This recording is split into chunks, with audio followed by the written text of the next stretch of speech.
Welcome to Advanced TV Herstory. I'm your host, Cynthia Bemis Abrams. This is the place where we connect the dots of TV and feminism to American culture and politics.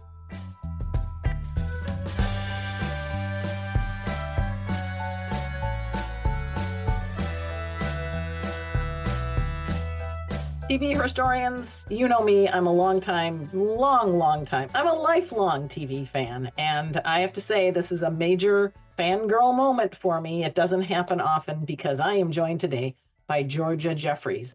If you are of a certain age, you're going to say, who's that? And if you're of another age, you're going to say, oh, wow. Georgia Jeffries is a writer, producer. She's an Emmy Award winner, drama writer.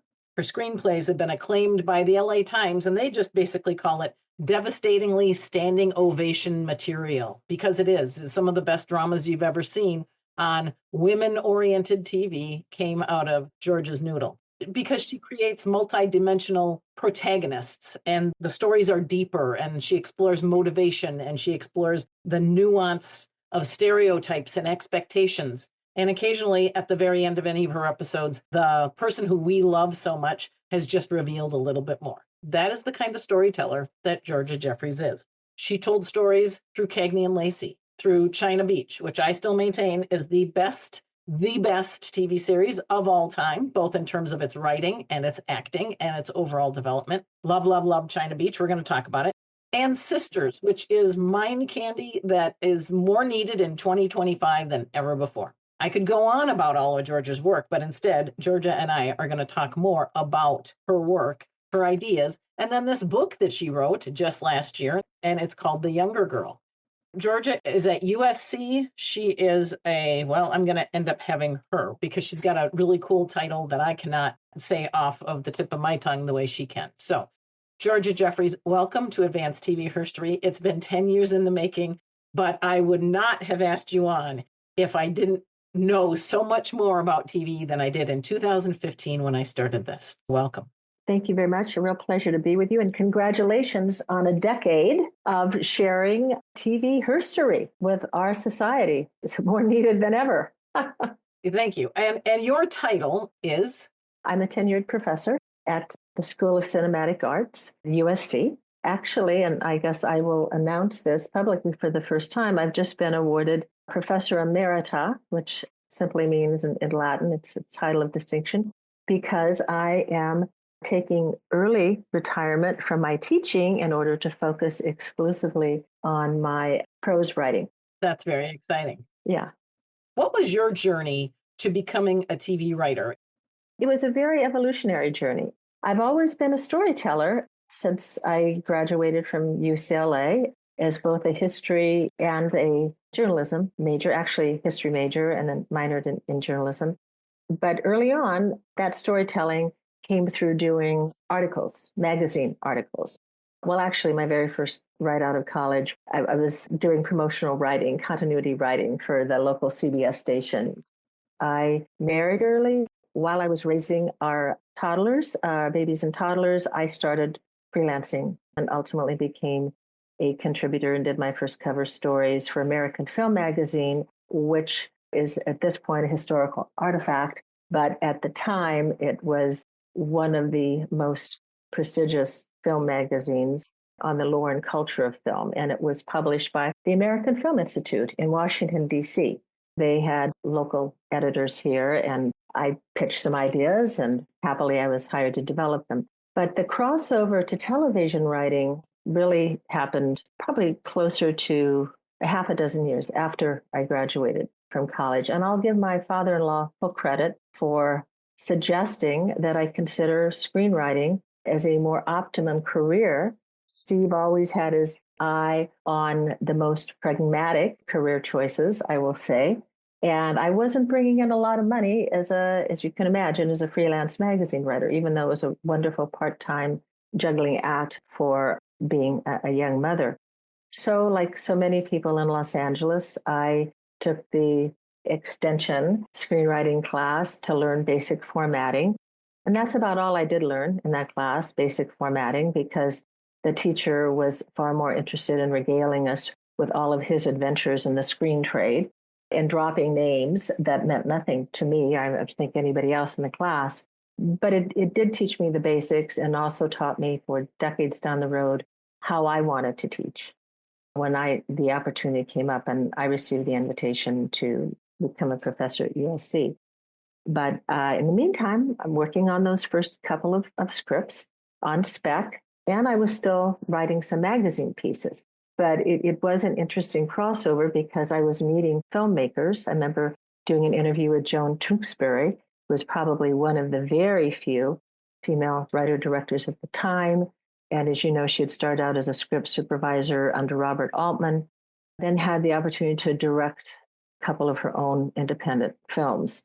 She was an inspiration because she was working against all odds, even though she benefited from having the great Altman as one of her mentors, but she still had to fight all of those battles herself. So I was interviewing some interesting filmmakers and at the same time learning to become a good enough screenwriter myself, so that I was starting to get attention for some of my sample scripts.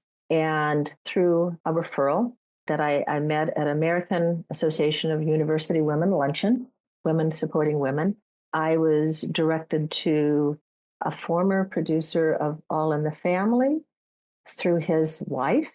He recommended me to his agent, and I sent one of my first scripts to his agent, who responded with well, I think I would recommend that you become a novelist because this script is so overwritten.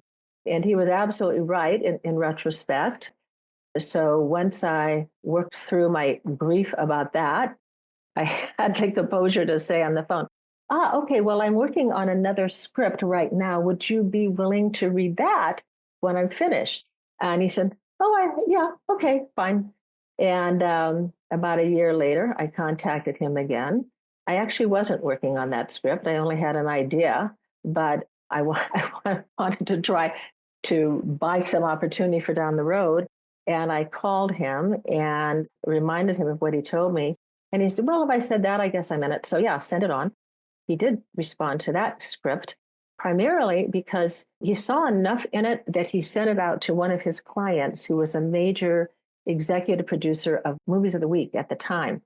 And I should say that my major goal as a fledgling screenwriter was to be hired to write dramatic movies of the week.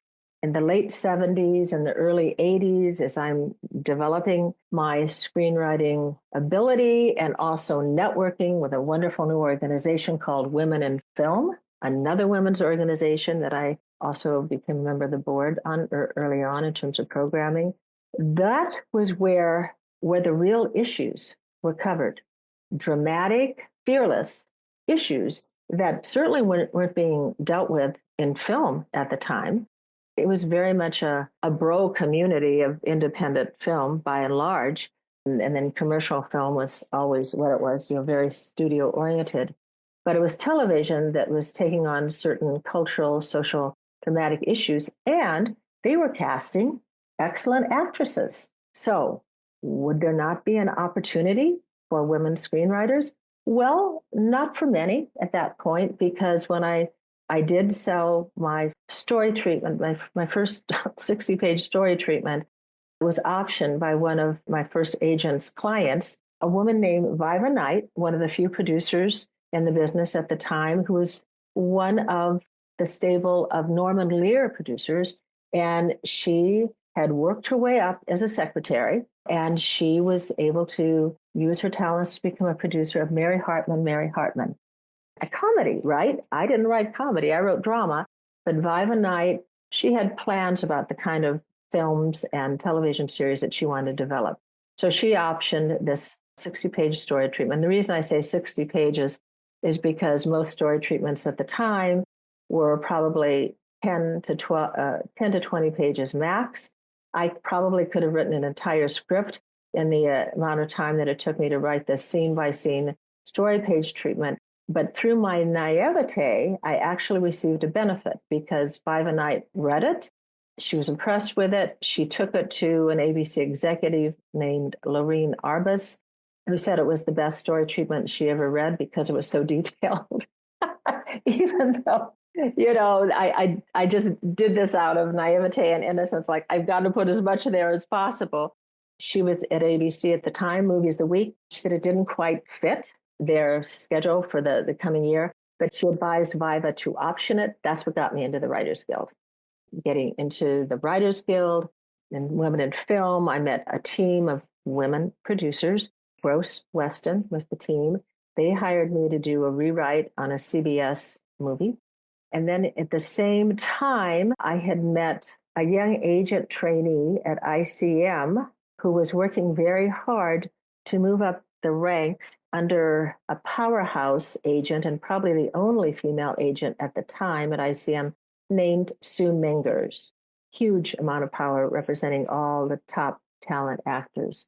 The shorthand is my friend Charlotte Flynn wanted herself to move up. She was developing networking relationships in the industry with a European producer named Richard Hellman, who was producing a CBS movie in Los Angeles and looking to develop film. He had an idea for a film about sexual harassment of women in the military, and Charlotte put us together for a lunch to discuss the possibilities of working together. And that was my first assigned feature script. I worked for a WJ minimum and was thrilled to do it.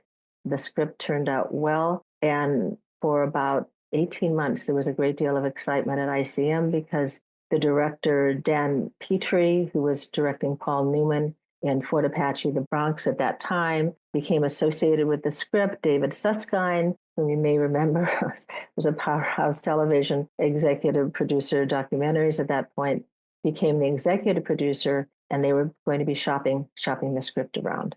And that script was never made as a movie, but that became my calling card script based on the research I did on a young woman, Marine, stationed at a base in Okinawa, who in the middle of her assignment as a military police officer was also battling sexual harassment from her supervising officer.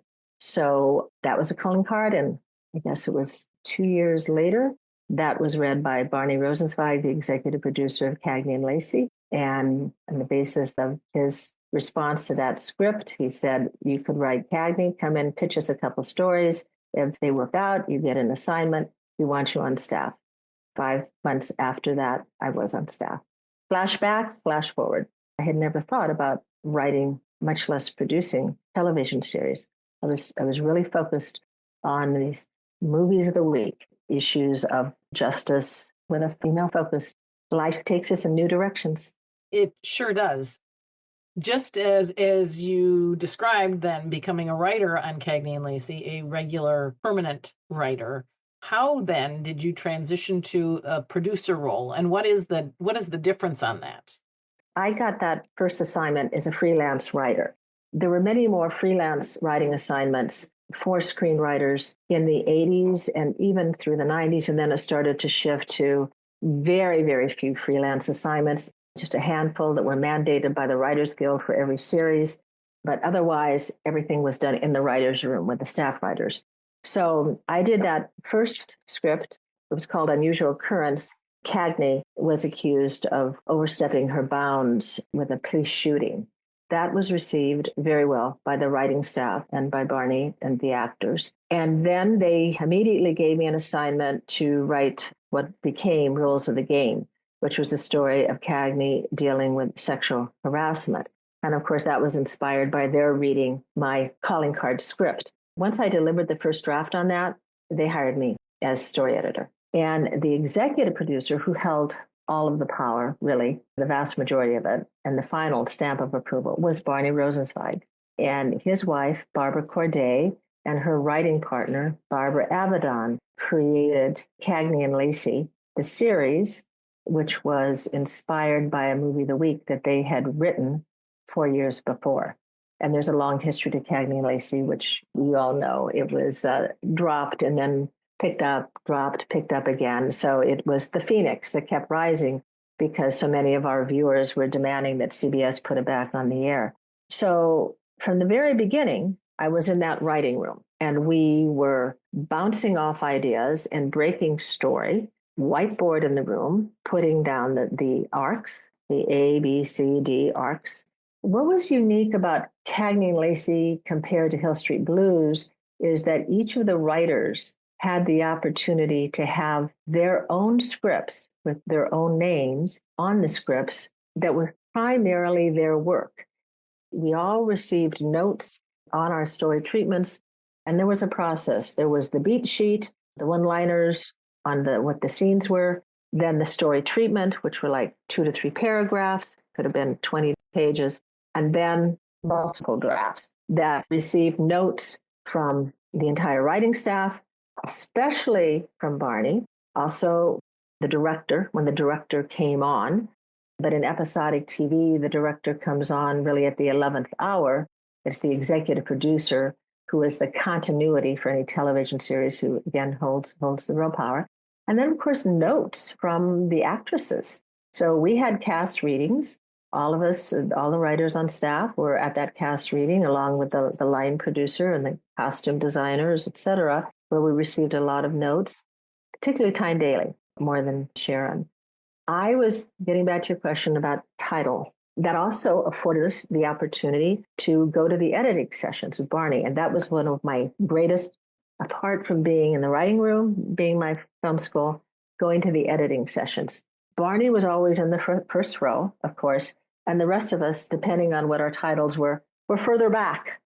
And because editing, I was in the last row starting out, and it was just fine because I was learning when he was announcing to the editors in the room what scenes had to be sharpened, cut, elaborated, molded.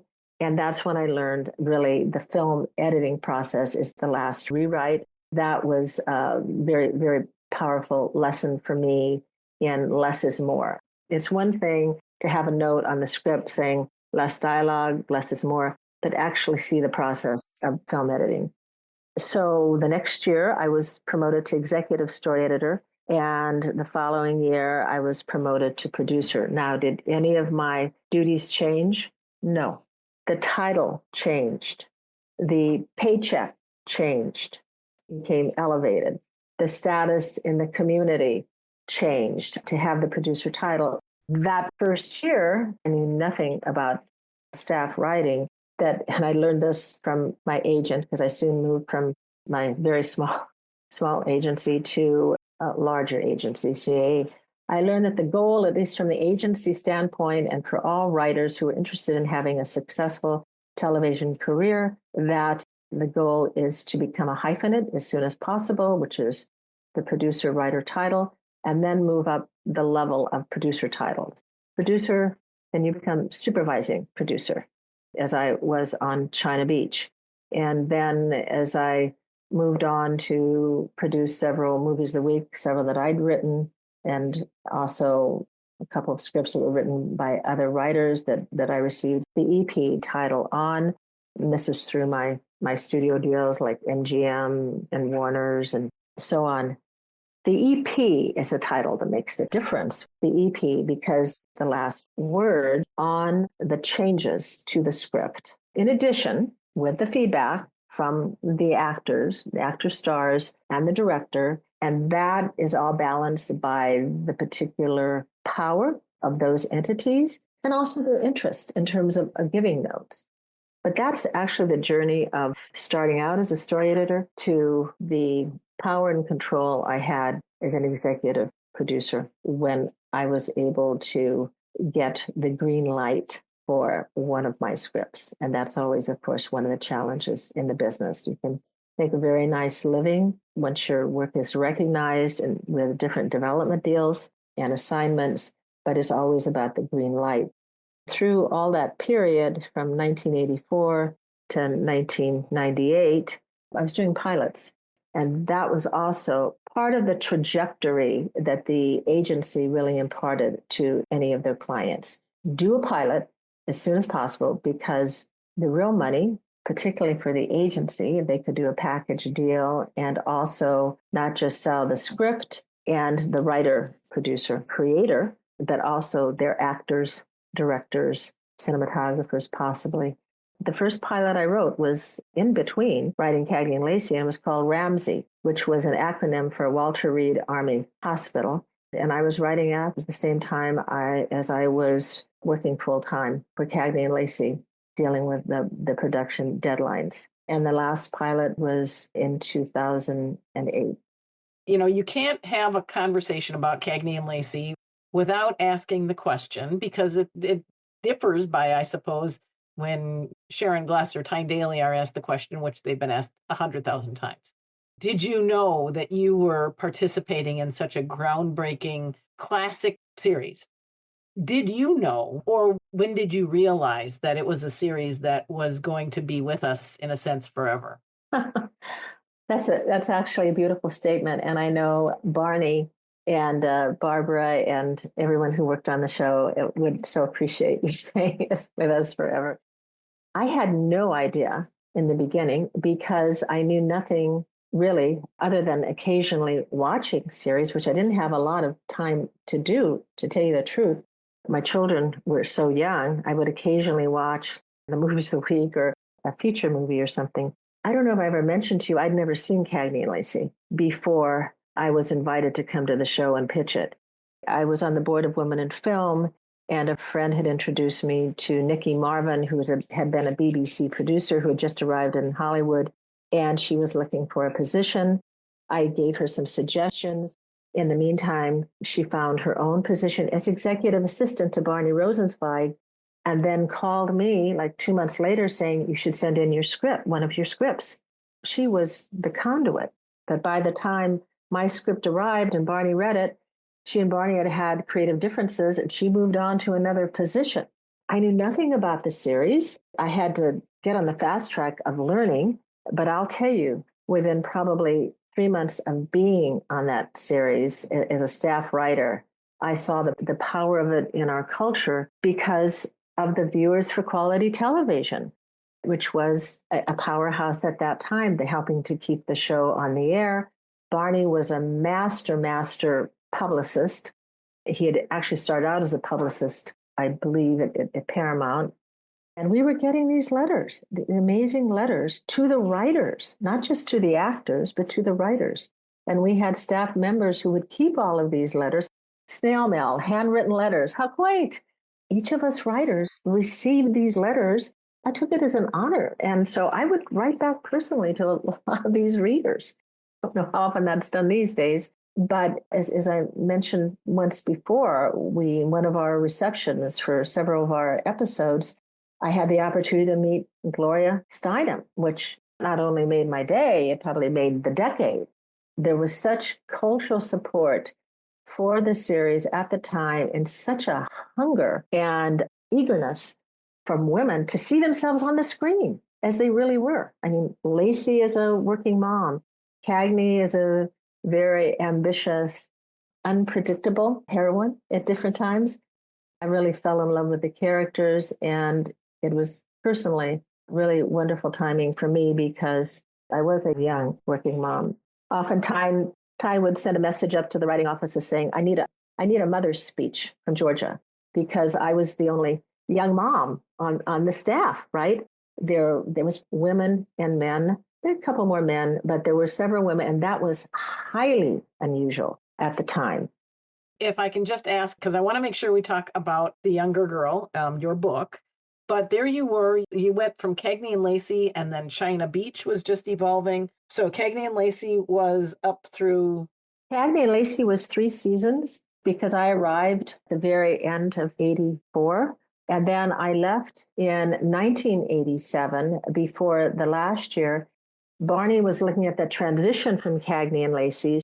At the time, I had a deal with Aaron Spelling Productions, but Barney asked me to join his company as executive vice president when I left Cagney and Lacey. So we worked together on that company for about a year and a half. We developed a couple pilots. I wrote pilots, I guess, at that time. One was for ABC, one was for CBS. And I also hired several women screenwriters to develop pilots for us. And then we got them developed, but they didn't get the green light.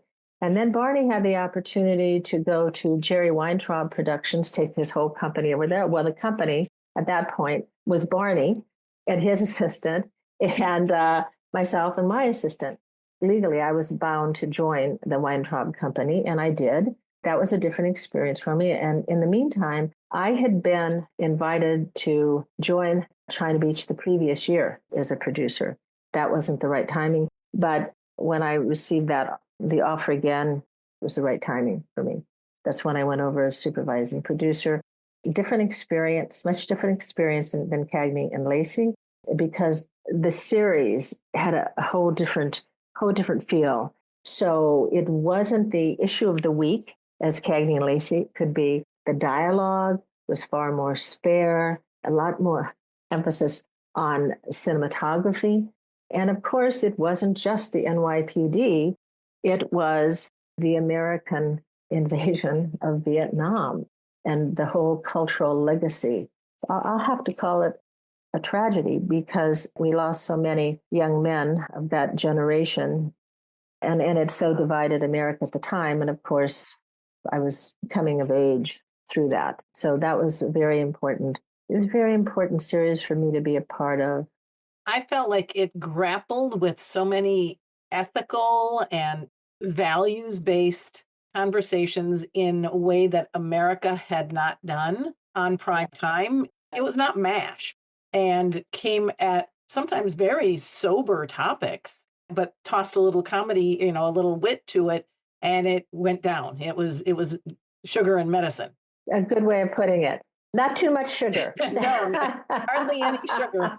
And yet was able to pretty quickly get to some universal element of conflict, element of war that, at least for my generation, which had never really been involved in a war, we were younger, and it was just remarkable. And then to have the women's element with Dana Delaney and Marg Helgenberger and then some of the other women who kind of came and became a very strong character and then moved on. Yes. Lila, the major, she was a supporting role, and I tried to expand her dimension because I felt she wasn't given as much a multi-dimension as a character, but I thought she added a lot to it because she was a woman in a position of authority and rubbed a lot of male testosterone the wrong way as opposed to the nurturing of McMurphy. And Bill Broyle, who was co-creator with John Young, of course, had been a lieutenant in Vietnam and had written his own book on it. And I remember having lunch with him the first week I was on the show and saying, I read this wonderful article a couple of years ago, Why Men Love War in Esquire. And Bill said, I wrote that article. At the time, he was no longer actively on the show. He was there as a consultant and would come in very occasionally. But he had been involved in the first order of the first season of the 6 episodes. The first episode I wrote was How to Stay Alive in Vietnam, Part 1. And we used different vets. I mean, Troy Evans, of course, was a vet himself. And I made him a centerpiece of that episode. And part of that episode was inspired by an incident that he had had himself when he served in Vietnam. And we had meetings with the vets before every season. They also, as a staff, were religious about keeping letters and sharing letters with writers and producers. A letter that I still have and cherished, and I submitted the original to the WG archives. But it was from a vet thanking me for the episode, saying that after he watched it, that was the first night he'd slept through in like 20 years. And that was a lot through Troy's wonderful performance and a lot of the deep research we had done. He said, that was my war. You told the truth about it. I don't always see that. And he said, I like your show, but sometimes it's a little glossy for me, but you got deep into it, as you sometimes do. And so I thank you for that. So for me, that made the whole season worthwhile. Georgia has touched on a couple of different things that there are other podcast episodes about that are in our archives. One is called China Beach Tackles the Topic, and it is about abortion. Listen to the episode because I do include a couple clips from the television episode itself, which included Ricki Lake. She was the donut dolly, one of the donut dollies. I think they were inspired by the Cagney and Lacey episode about the abortion clinics. Dramas like China Beach and Cagney and Lacey, but also St. Elsewhere, the writing and producing staffs wanted to take on a zeitgeist, even through the historical point of view and prism of Vietnam. And we thought it would be perfect for Ricki Lake to be in the position because she's so likable. I'm glad that that is still living, in terms of impact. The ethical point that really makes the episode worth watching, and listeners, I'll just say it's difficult to find China Beach. You probably will have to buy the DVDs. Ricki Lake is pregnant due to a one-night stand and does not want to keep the baby. They're telling her she has to go back to the United States because she's a donut dolly and she can't be pregnant, and asks for Casey's help in getting an abortion in Vietnam. At the same time, there's a lot of fighting, and all these young men are 19, 20 years old, as green as a donut dolly. And yet they're out there killing other 18 and 19-year-old men. And they can do that. They can take a life. But what Casey and Ricki Lake's character, they would ask for this service, and they were told no because it violates this religious standard or this cultural whatever, this army rule, and just visceral. Thank you so much for bringing that up, because that was something that was just a key, what we wanted to put on the screen and how to put it on the screen and get ABC to approve it. John Young fought hard. We all did. We had a little bit more leeway in China Beach than we did earlier on with CNL in certain ways, but there was pressure. There is that China Beach tackles the topic, and I use the phrase tackles the topic because I just don't want abortion in a podcast episode title. Back when I was doing that 8 years ago, when I did that episode, I think I did not want to be trolled, and I did not want to be called out and harassed. Yeah, I understand that. I was not weighing in on abortion, although I am, by all means, every woman should have the right to her own reproductive health and making her decision.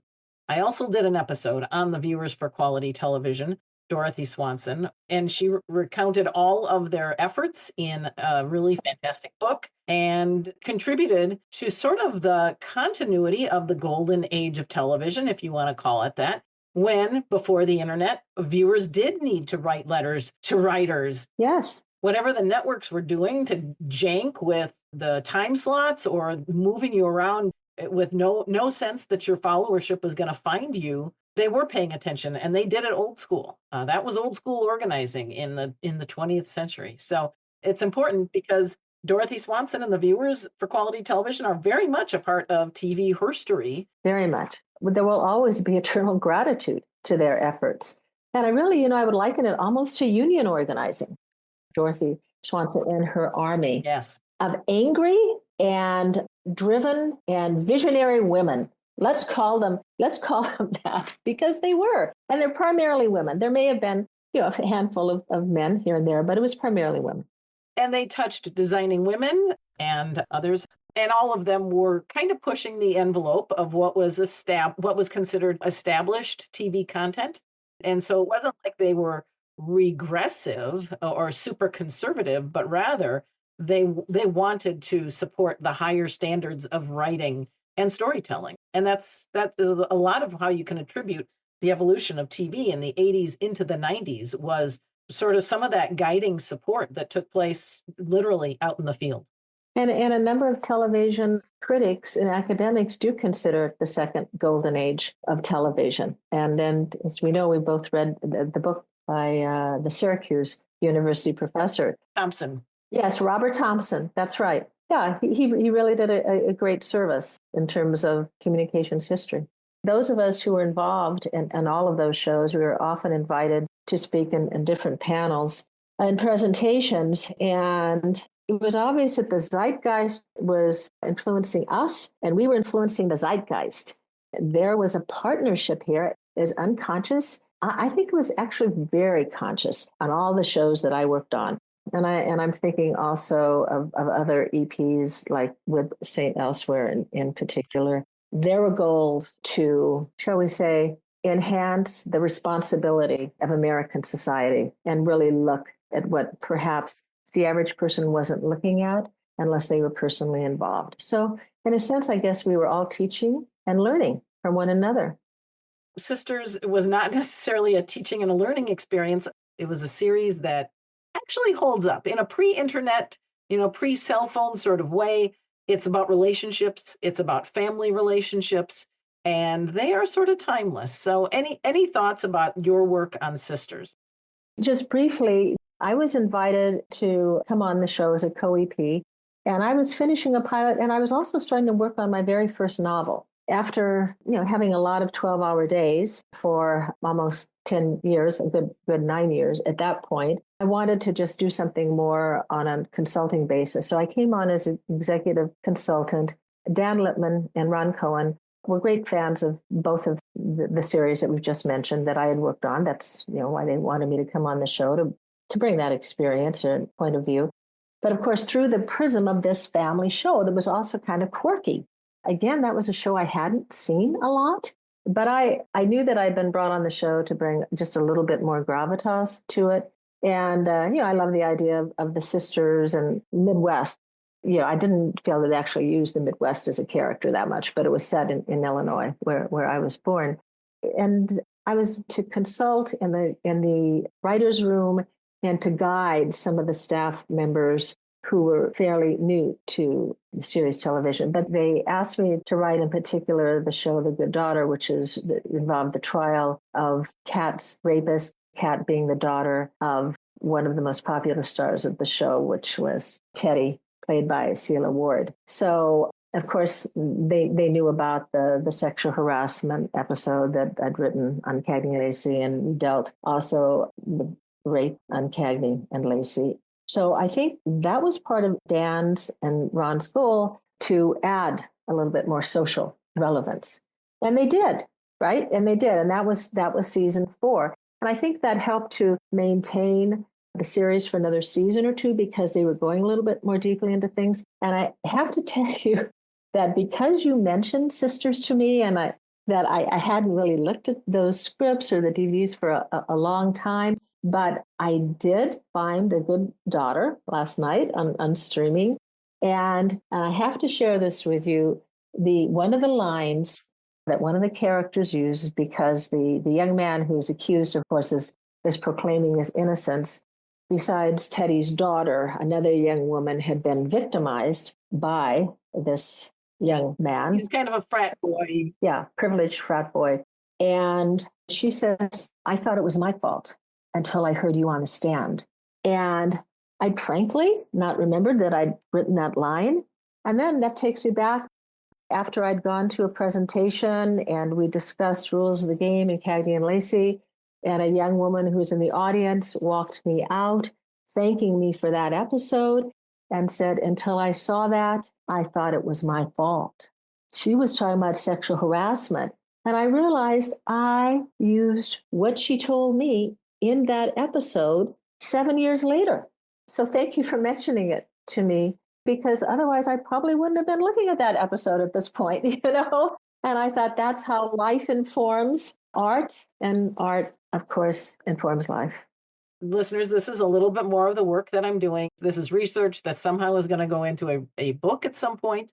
And what Georgia and I were talking about was for the law review article that is about to be published. But what I will say is the end of that one episode, the young woman who says, I thought it was me, then has a vigilante moment, and she seizes the emotion and she guns him down on the courthouse steps.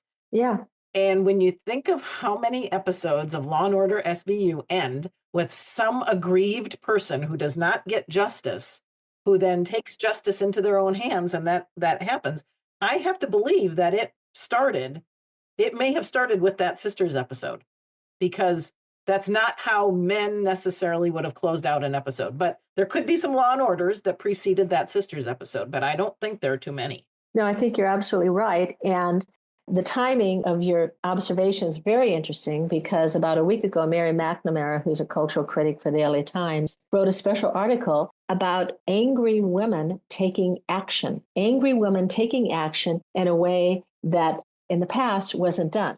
The women would get angry, but the person who took action was the male in their life, or they just gave up the ghost, or justice wasn't served. And through their innate resilience and adaptability and devotion to their family, they moved on. And Mary McNamara was talking about all the current series like The Handmaid's Tale. She was saying women are acting on their anger now. They're taking action. And isn't that interesting at this moment in time in our national history, as certain supports for women are no longer there, childcare, losing funding, et cetera, women are taking action. This is where third wave feminism, intersectional feminism gets to the point where this is the generation, or these generations have decided that the old rules do not apply anymore. They didn't serve anybody very well at all. They are, in fact, the confines that have kept women and so many other underrepresented, underserved people repressed. And when you throw those bonds off and you say, I am going to act in a way that society 20 years ago would have been surprised about, you get a different result. You are changing the mold and you are changing the pattern. We are living in a very interesting time, and we could talk about it more, but rather, I'm going to talk a little bit about Georgia's book, The Younger Girl. Now, you just mentioned that you were in the middle of writing another novel 30 years ago. What happened to that? Was it that long ago? Yeah. Yeah, The Younger Girl is actually my third novel. The first novel, I'll just say very briefly, was inspired by, it was called The Los Angeles Mr. Goodbye Murder, and it happened in the 80s. It was kind of an infamous one-night stand that had occurred at a Beverly Hills hotel and made headlines up and down the coast. It was significant to me because the young man who was accused of being responsible for the death of the young woman was a colleague of my husband's in his company. And we knew him socially. It was a great shock. Could this be true? So I decided I was going to write an LA version of Truman Capote's In Cold Blood at the time, much different, but anyway.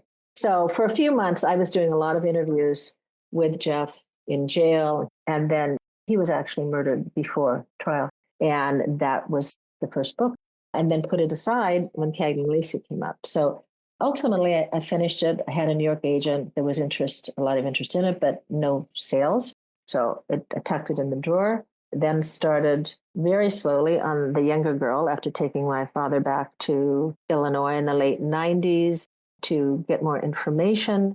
Well, not only to help him forge some family bonds that had been estranged through many years, but also we were back there on a father-daughter quest to learn more information about the killing of his older half-sister when he was a child. The author's statement. Oh, you guys, you got to read this book, The Younger Girl by Georgia Jeffries. So how she sort of describes how she got to this book. My aunt, Aldine Younger, bequeathed a tragic legacy that has left its mark on 3 generations of my family. This book was inspired by oral histories, clarified through personal interviews, and documented with extensive research. The central characters are based on real people. Certain names are taken from historical public records. Others have been changed to protect the privacy of those who assisted in my mission to understand the circumstances that led to my aunt's killing. And then describes a little bit more, but sort of closes out with this. And this is it's kind of a family thing. This is not a memoir. This is oh my gosh, you pieced together part of family history that many people wanted to bury permanently. Subjects choose us as much as we choose them. The ghosts of my father's tribe dined at our family table every night of my childhood, like it or not. In a sense, I grew up with Aunt Aldine, but I believe all ghosts, within and without, long to be released. For any child woman wrenched from a place of safety and belonging before she is fully grown, there comes a time to transcend the past, to make peace with who they were and what they can become now. I wish that for Aldine. It's a fantastically modern and sort of first person, which brought me to you that this was definitely something that you felt you would walk through. Thank you for that wonderful bird's eye view into the book. I'm so appreciative that you appreciate it. It was a long journey. It was a labor of love. And it is very much, it was a quest for justice. Spent many hours in the Livingston County Courthouse, which is actually where the trials of the man who killed her and the executor of her estate actually was also tried. They were both convicted, and both of their convictions were overturned on technicalities by the Illinois Springfield justices. So my father and I set out together. It was a great bonding experience for the two of us because he was still dealing with a lot of grief and grievance. After our trip to Illinois, he died a couple months later. And so that book became a kind of mission for me and a family legacy. And it's also a cautionary tale. Part of the book is third person. It's the father-daughter quest. And at a certain time, the daughter, Joanna, the protagonist inspired by me, is dealing with certain danger herself in terms of family secrets and betrayal. And I intercut that with the first person found diary entries of Aldine herself. That diary was my creation as an author, but it's inspired by a little history, not just from family members, but from peers of my aunt. And as one elderly farmer said to me, he said, this town had never seen anything like her. She left an impression in terms of her style, her personality. I think her fearlessness. She made some waves and she came to a tragic end. So I guess that's why I would say this book was also a cautionary tale for any young teenage woman who has been or could be seduced by a married man twice her age. The headline in the Chicago front pages after her death were heiress slain, married man held. And I saw those yellow newspaper clippings when I was a 9-year-old girl, and I saw her picture. Beautiful young woman, her eyes held me, and they held me until I was able to write this book and complete a family journey. But I've got to tell you, Cagney /KC/Teddy /Joanna and even Aldine, they are all women with strong minds and tender hearts and convictions that they have something to say, purpose in this life, and that's going to keep all of my female protagonists going for everything I write now and forever. Oh, that makes me happy. Makes me happy too. It gives me the reason to keep on creating characters, including a short story that is going to be published this summer that was inspired by that last pilot I wrote. Also a bad child. I'll just say a wild child, a woman and her teenage son escaping from the law and going back to the Midwest. So the little Egypt in Illinois is a character there as she attempts to escape from a man who did her wrong. Okay, you've gotten my attention. Georgia Jeffries, it has been a huge pleasure, a huge fangirl moment to walk through not just your career, but actually some of the high points and what has kept you fueled to continue writing the KCs and the Teddys and the Chris Cagneys, who have inspired and caused young women of all ages, to kind of double down on their confidence. And also recognize that it is the sisterhood, it is the support of others that we can give each other to keep that strongest one a little further out there, that they aren't there by themselves. There's a lot of wisdom. We started off this conversation. You are a very wise woman, and you are welcome back to Advanced TV Herstory anytime. Oh, thank you so much. We need more women like you. Listeners, there will be a whole raft of show notes and links and books and past episodes and more about Georgia. This is the stuff that Georgia and I could talk about all day long, but this is why I podcast. I'm your host, Cynthia Bemis Abrams.